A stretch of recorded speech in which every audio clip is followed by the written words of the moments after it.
Sabi niya, okay, ipapasok ko na ha, ganyan, ganyan. So, parang, pinasok na po pala talaga niya. So, parang sabi, ang sakit.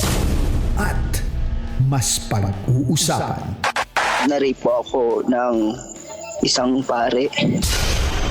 Mga sikretong dito mo lang mapapakinggan. Top Secrets. Top Secrets. Top Secrets. Top Secrets.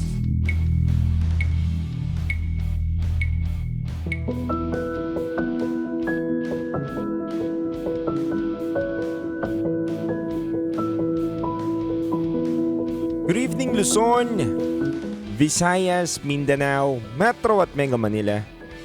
Sa lahat po ng mga nakatutok sa ring ngayong gabi na to, kayo po ay nakikinig sa 90.7 Love Radio. Oras natin mga kabisyo is already 11:28 PM. Kasama niyo po ang titindig sa mga pinaglalaban ninyo, DJ Titancello. Mga kabisyo, nasa kabilang linya po natin ang ating top secret caller ngayong gabi na to. Kaya hindi ko na po papatagalin pa, kilalanin na po natin ang ating top secret caller ngayong gabi na to. Good evening! Magandang gabi po sa inyong lahat. Kamusta? Maayos naman po. Salamat naman ay nasa maayos kang kalagayan ngayon, iho.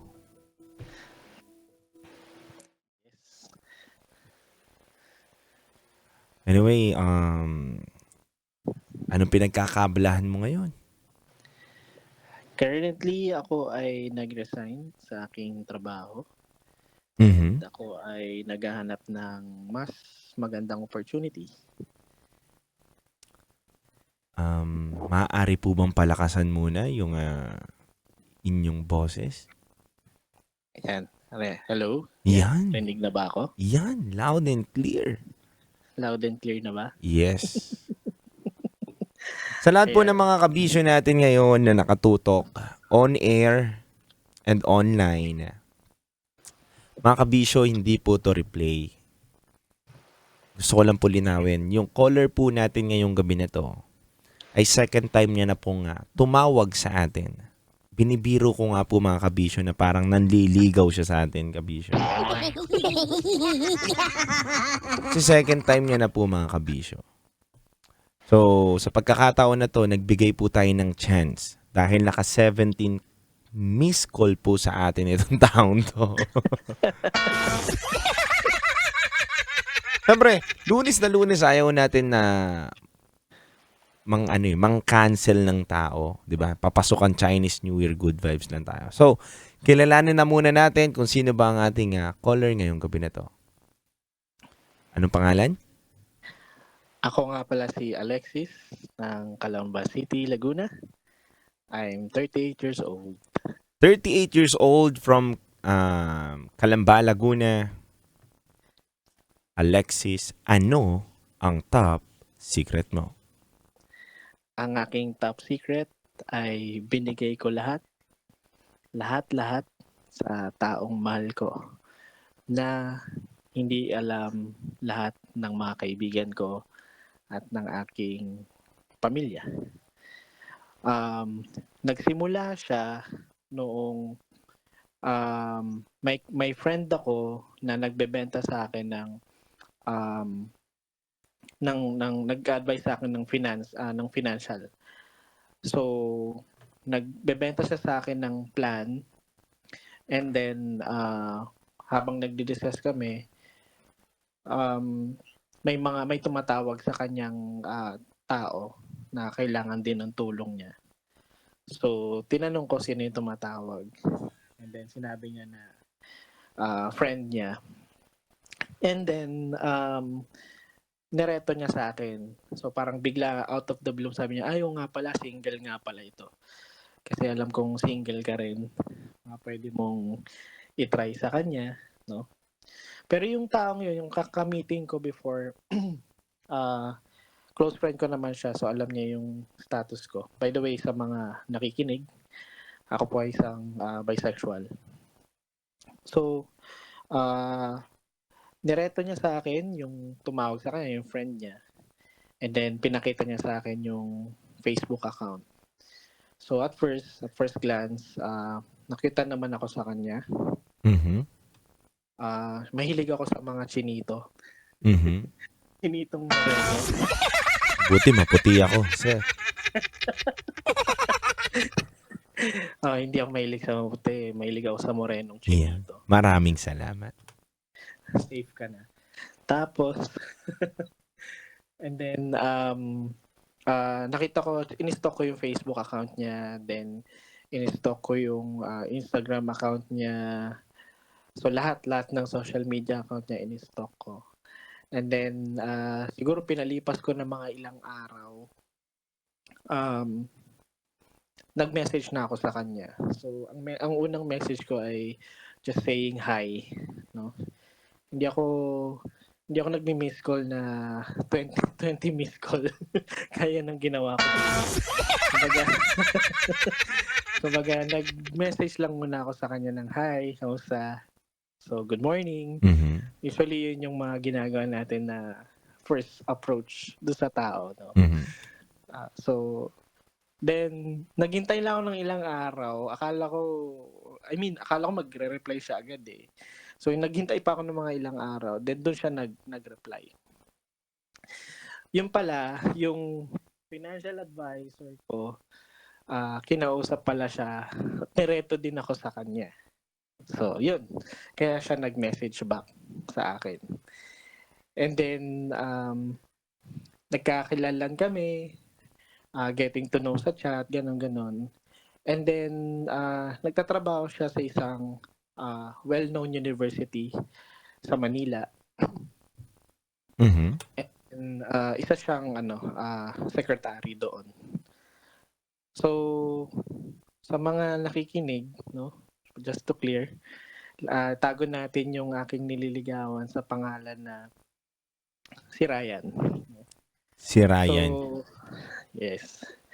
So si Ryan, no, nagka-chat kami, nagkakalanlan. Then nakilala ko yung buong pagkatao niya through chat. Then one time, galing akong gusto ko pumuntang Quiapo kasi gusto ko may gusto akong bilhin sa Quiapo ng mga piyesa about sa mga ginagawa kong project. And then napaisip ako na ma-meet ko siya in person. So nagkaroon lang ako ng chance, kumbaga tinry ko lang. So, chinachat ko siya kung nasan siya. Sabi niya, nasa school daw siya. And then, sabi ko, sige, tatry kong dumaan dyan. I hope mag-meet tayo in person. No? Kasi almost 3 weeks na kami magka-chat or for 1 month. 1 month na kami magka-chat na hindi pa namin nakikita yung isa't isa. So, pumunta ako sa Quiapo, binili ko yung mga dapat bilhin. And then, chinat ko siya na nandito ako sa Quiapo, nandito ako sa Manila. Baka gusto mag-meet tayo. So, nag-meet up kami. Yung meet up namin, naghintay pa ako ng matagal kasi meron siyang trabaho currently. Since secretary nga siya ng school, hindi siya makalabas agad. Kasi may nagbabantay din sa kanya ng mga boss niya. So, naghintay pa ako sa isang mall. So, hintay ako. Chat ko siya kung ano oras siya makakalabas. Around mga 7 p.m. na siya nakalabas. No? Pero yung labas niya is para lang bumili ng dinner nila, ng pagkain. And then, kailangan niyang bumalik ulit sa office para tapusin yung ibang bagay. So, bumili lang siya sa mall. So, sabi ko, nandito ako sa mall, sakto. Baka pwede kitang kitain saglit. So, kahit alam kong marami pa akong gagawin sa bahay, hinabol ko pa rin siya. Nagbigay pa rin ako ng time sa kanya. And then, finally, nakapag-meet kami. Yung unang meet namin is, nagkaroon kami ng holding hands agad. Nagkaroon kami ng spark agad sa isa't isa. Pero, saglitan lang, parang mga wala pang 3 na nagkita kami. And then, bumalik na siya doon sa school niya, sa office niya. Then ako, umuwi na rin ako. So, as the time went by, kakilalan kami, ganon. hindi ko pa siya nakaka-date ng solo lang ng 5 months. Kumbaga, during the 5 months namin pagkakakilan na, hindi kami masyadong nagde-date. Kumbaga, parang chat-chat lang kami. So, nung dumating na yung time na inask ko siya na kung pwede kami lumabas, mag-date, ang ini-insist niya lang sa akin is meron siyang work, meron siyang trabahong gagawin, may pupuntahan daw sila. So, sabi ko, sige, okay lang. Magchat-chat pa rin ako sa'yo, mag-update pa rin ako sa'yo. And then, after 3 months, naghintay pa rin ako, ganun, wala pa rin siyang time, ganun. Then, dumating sa point na sa chat namin, since sobrang busy nga niya, nagkaroon kami ng mutual understanding. Kumbaga, naging partially naging kami, pero hindi man parang official na naging kami talaga. Kumbaga, may mutual understanding lang kami kung ano yung nararamdaman namin sa isa't isa. Kumbaga, tinanggap niya ako, tinanggap ko rin siya. Kasi sabi niya sa akin, first time daw na merong lalaki na talagang sumusunod sa kanya kahit sobrang busy niya sa schedule o sa trabaho niya. And then, since meron na kaming MU, nag-initiate ako ng date. Initiate uli ako ng date. Pero yung date na yon is surprise. So what I did, pumunta ako dun sa harap ng school nila. Hinihintay ko siya. Pero ang alam lang niya, nasa Kalamba ako, nasa bahay ako. So pumunta ako dun sa tapat ng school niya. Mga 7 p.m. yung kanyang dinner. So hinihintay ko pa rin siyang lumabas para bumili ng pagkain. And then nung lumabas na siya, sinurprise ko siya ng flowers and chocolates. Then sinamahan ko siyang bumili ng dinner para sa mga office mates niya, and then saka na siya bumalik. Kumbaga, kaunti pa rin yung time na nagkaroon kami ng date. So to cut the story pa, dumating din sa point na since wala nga siyang time sa akin, na sobrang namimiss ko siya, na sobrang gusto ko siyang makasama lagi. Dumating sa point na naapektuhan yung trabaho ko, na tipong kailangan kong mag-half day para lang pumuntang Manila, para lang hintayin siya sa labas ng school nila. At the same time is, dumating din sa point na nagrenta ako ng room for rent sa Manila. Doon ako nagdo-dorm, doon ako natutulog tuwing weekend, Saturday, Sunday. Kasi sabi ko sa kanya, kumuha ako ng room para sa ating dalawa, just in case na palayasin ka dyan sa tinitiran mo, pwede kang tumira dito sa akin. Kasi intended to, nirentahan ko to para sa ating dalawa. Ano sabi niya sa'yo? So, sabi niya natutuwa siya na nag-rent nga daw ako, pero hindi ko naman daw kailangan gawin kasi baka nakakaistorbo na ako daw sa kanya, sort of like that. Sabi ko hindi. Ginawa ko to para nandito ako sa Manila para in case na may time ka, kaya kitang habulin. Kaya kitang puntahan agad just in case may something time ka. Alexis, Yes. baka naman yung taong hinahabol mo, may iba naman taong ginugusto. Habol ka ng habol eh. Wala. Wala siyang ibang taong ginugusto kasi talagang focus siya dun sa trabaho niya. Pero sigurado ka ba yung taong ginugusto mo, interesado rin sa'yo? Yes. Kasi nagpahayag din siya ng saloobin niya sa akin eh. Sige nga. Paano mo nasabing interesado rin siya sa'yo? Interesado siya sa akin kasi naghayag din siya ng saloobin niya sa akin. Sinabi niya rin sa akin na may gusto siya sa akin. Sinabi niya rin sa akin na mahal niya ako. Pero, yun nga, wala siyang oras para sa akin dahil focus siya sa trabaho niya. Kalokohan yun, Alexis. Yun nga. Sa lahat ng mga libo-libo na mga nakikinig sa atin ngayon dito, sa lahat ng mga nakatutok na daang katao through online at libo-libong nakikinig through on air na nakapihit ngayon sa 90.7 Love Radio, isang malaking kalokohan yun, Alexis. Walang ganun.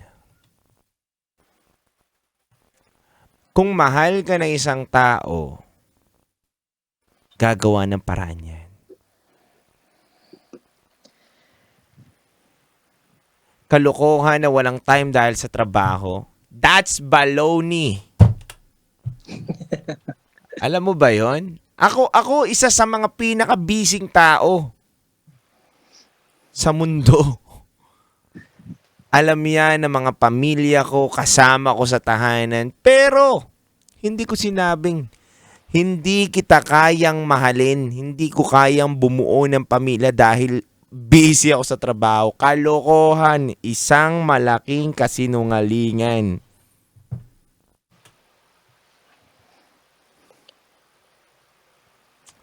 Gusto mo real talk? Go. Sige lang. Mas kailangan ko yan. Hindi totoo yung sinasabi niya sa'yo na gusto ka lang niya. Pinapagaan niya lang yung loob mo. Pero ang totoo, hindi ka talaga niya gusto. Simple. Kasi kung mahal ka niya, magkakaroon sa'yo ng oras yan. Kung mahal ka niyan, gagawa ng paraan yan. Huwag tayong magtanga-tangahan, Alexis. Balik rin natin yung pangyayari. Ikaw dun sa katayuan niya. Tingin mo, sasabihin mo yun sa taong mahal mo? Ikaw nga, umarkila ka ng bahay. Nagrenta ka para lang mahabol mo siya. Tapos yung tao na yun, sinabi lang sa'yo na mahal kita pero wala akong oras dahil nagtatrabaho ako.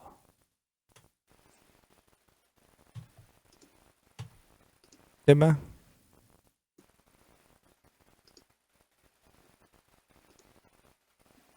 Kalokohan yun, Alexis. Yun ang pinakamasakit.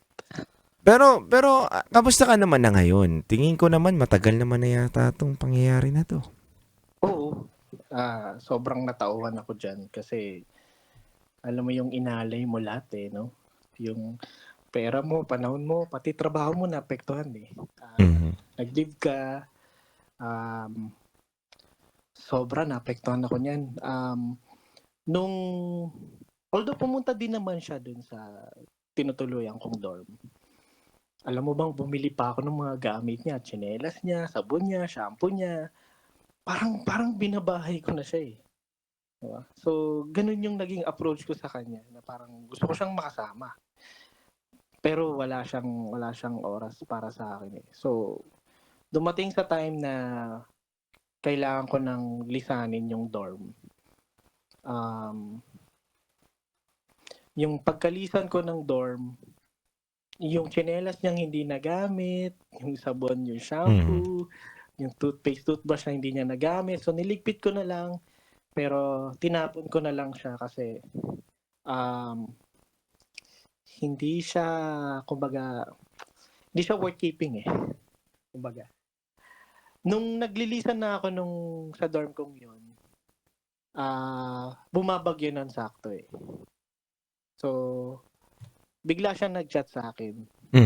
Uuwi daw siya sa kanilang province. Dito din sa Laguna, sa Santa Cruz, Laguna. And then,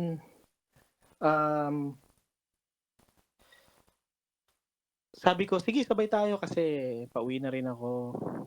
Pauwi na rin ako Kalamba kasi malakas na yung bagyo. So, sabay naman kami. Sumakay kami ng bus. And then, ako naman, nagkusang loob ako na ihatid siya sa Santa Cruz. So, inatid ko kahit bagyo. Alam mo yung along the way, DJ, is sobrang baha papuntang Santa Cruz, Laguna. Kasi baka makapuntang Santa Cruz sa bandang Kalawan o puro palayan yan. Pag umapaw yan, baha na talaga as in. So, ayun. Then kailangan ko pang bumalik from Santa Cruz papuntang Calamba, baha pa rin. Stranded na ako sa bus, ginabi na ako ng uwi. Malakas pa rin yung ulan. And then, pagdating ko ng Calamba, wala akong masakyan. Basang-basa ako ng ulan kasi yung payong nasira na rin dahil sa sobrang lakas ng hangin. Stranded na rin ako, walang madaanan papunta dun sa village namin. And then, nag-chat ako sa kanya, sabi ko, nandito ako ngayon sa Calamba na stranded ako, basang-basa ako, giniginaw ako. Alam mo, ginawa ko, DJ, may isang ATM booth na may silungan. Doon ako nagstay. Kumulupot, as in, yakap-yakap ko yung sarili ko kasi malamig nga eh. Basang-basa pa ako. Pinuntahan ka ba niya? Sinachat ko siya na nandito ako ngayon sa ATM booth kasi sobrang lamig na ako, sobrang lakas ng hangin, stranded na ako. Alam mo, sabi niya lang sa akin, mag-iingat ka. Kasi, Alexis, ito base lang to sa pagkakaintindi ko dun sa kwento. Hindi naman niya kasi hinihiling na sunduin mo siya, kitain ka niya, magsabay kayo. Ikaw lang nag-i-insist eh. Ikaw lang, di ba? Totoo yan. Oh. Ako yung nag-i-insist. Kasi, Ibig sabihin, ayaw niya. Pero, ikaw, gumagawa ka ng mga bagay na alam mo ikakapahamak mo. Pero that time, DJ, hindi ko rin alam na kinagabihan, sobrang lumakas na yung Hindi yung sa ulan eh. Hindi yung ulan yung issue dito, Alexis. Hindi yung nandun ka, nag-stay ka dun sa ATM machine, halos kulubutin. Alam mo, ang punto natin dito, ba't ka kasi gumagawa ng effort sa taong ayaw naman niya ng effort mo?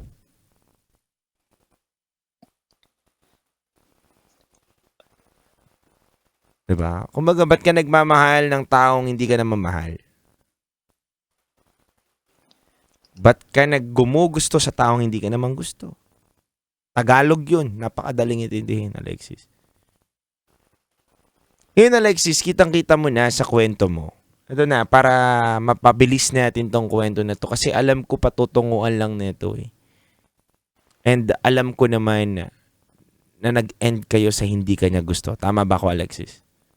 Tama yun. Kasi bakit? Bakit? Bibigyan mo ba ako ng karapatan na sabihin ng lahat? May kalayaan tayo sabihin ng ating mga gusto. Okay. Sige lang. Sa akin, Alexis, kasi ikaw, gumagawa ka ng mga action na hindi naman na inihiling o ginugusto ng tao na yun. Diba? Kumbaga, insist ka na insist ng sarili mo, hindi naman niya gusto yung ginagawa mo. Wala siyang pakialam sa'yo. Diba? Alam mo, Alexis, kung magmamahal ka sa susunod, dapat yung mahal ka rin. Yung kaya din suklian yung ginagawa mo.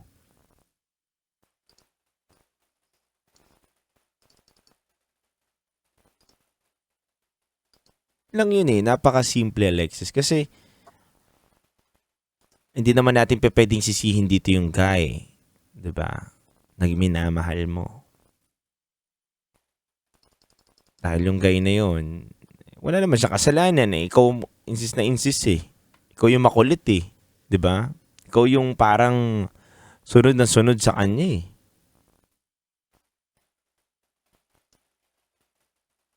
Kaya sana, Alexis, next time, kung magmamahal ka, siguraduhin mong same kayo na nararamdaman sa isa't isa. Diba? Huwag ka mahulog dun sa taong hindi naman kaya mahulog din sa'yo. Ulitin ko, huwag kang magkagusto sa taong hindi ka naman kayang gustuhin at tanggapin. Ganun kasimple, Alexis.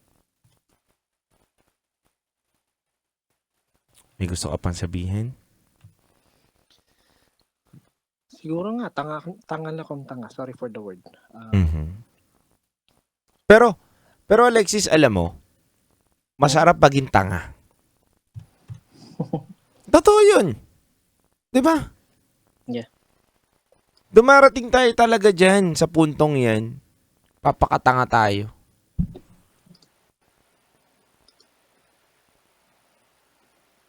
Natingin natin tama lahat ng ginagawa natin para dun sa taong ginugusto natin. Bakit? Kasi yung nasa isip natin ng mga yun, yung mga oras na yun, gusto lang naman natin siya mapasaya eh. Gusto lang naman natin mapa-feel sa kanya na nandiyan ka. Tama ba ako, Alexis? Tama. Pero, hindi kasi nagmamatter sa kanila yon or baliwala lang din sa kanila yon kung hindi ka rin nila gusto.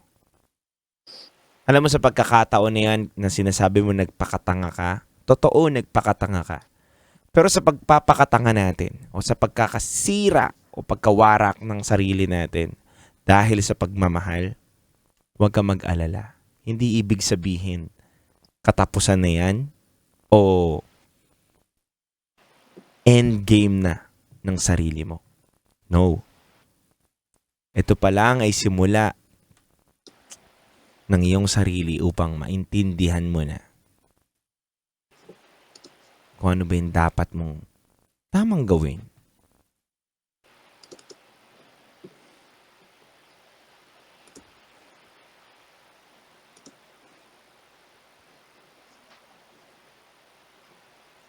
May gusto ka pang sabihin, Alexis? Well, tama ka. Iba akong pagmahal. Habulin at habulin ko. Pero tama ka.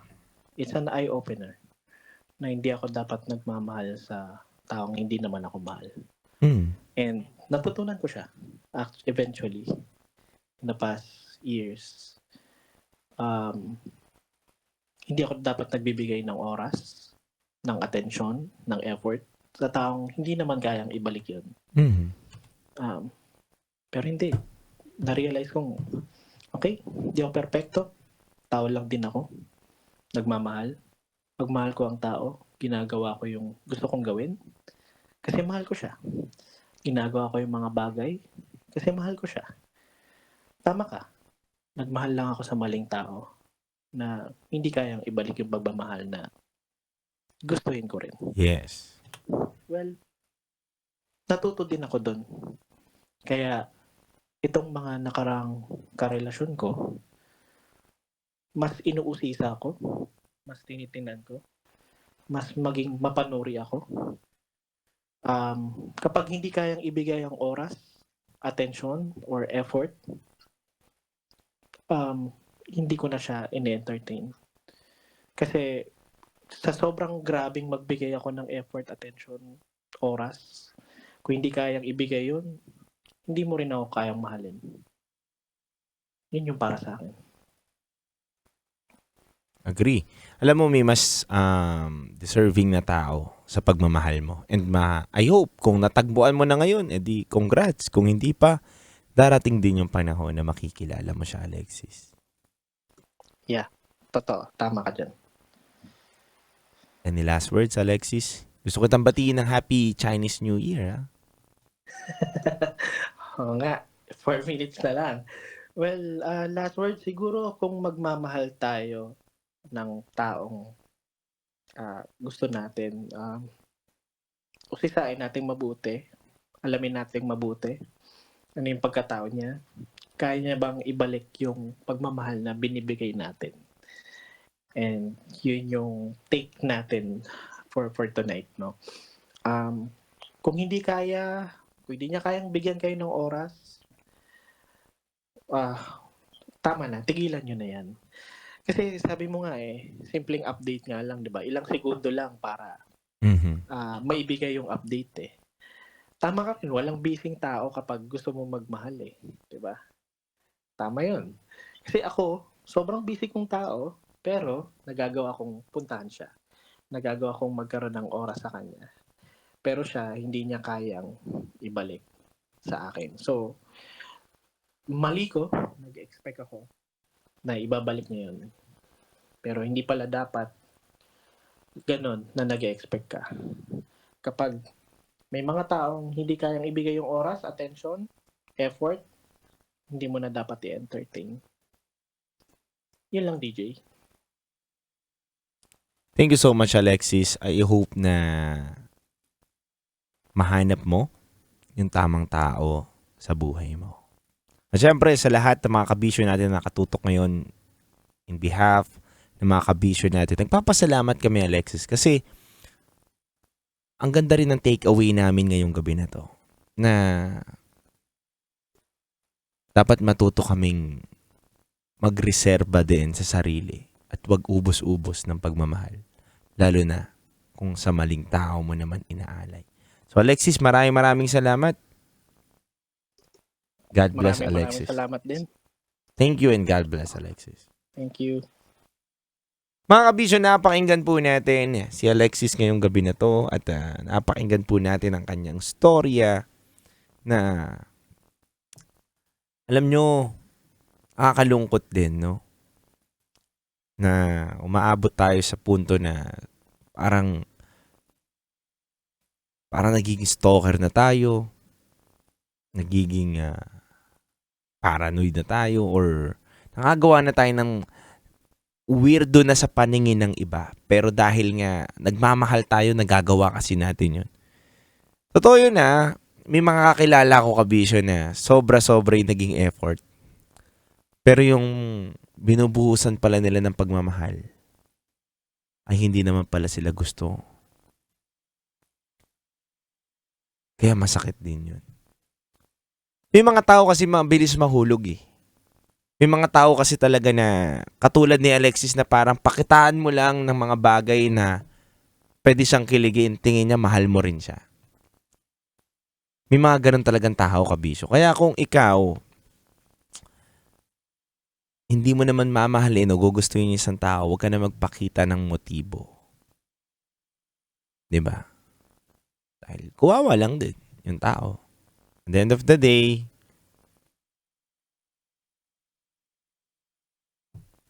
makakasakit ka pa. So mga kabisyo, hindi ko na po papatagalin pa. Maraming salamat sa inyo. Binabati ko po kayo ng Happy Chinese New Year. At syempre sa lahat po ng mga nakatutok ngayon sa atin sa 90.7 Love Radio, nais ko pong iparinig muli sa inyo mga kabisyo. Huwag na munang i-end itong ating live. At syempre sa lahat po ng mga nakatutok sa atin on air, nais ko pong iparinig sa inyo ang ating makabagong Love Radio jingle na may title na Kasama Mo. Dito lamang yan sa 90.7 Love Radio. Kailangan pa bang i-memorize yan? Basic kabisyo. Metro's #1 Love Radio. Basic!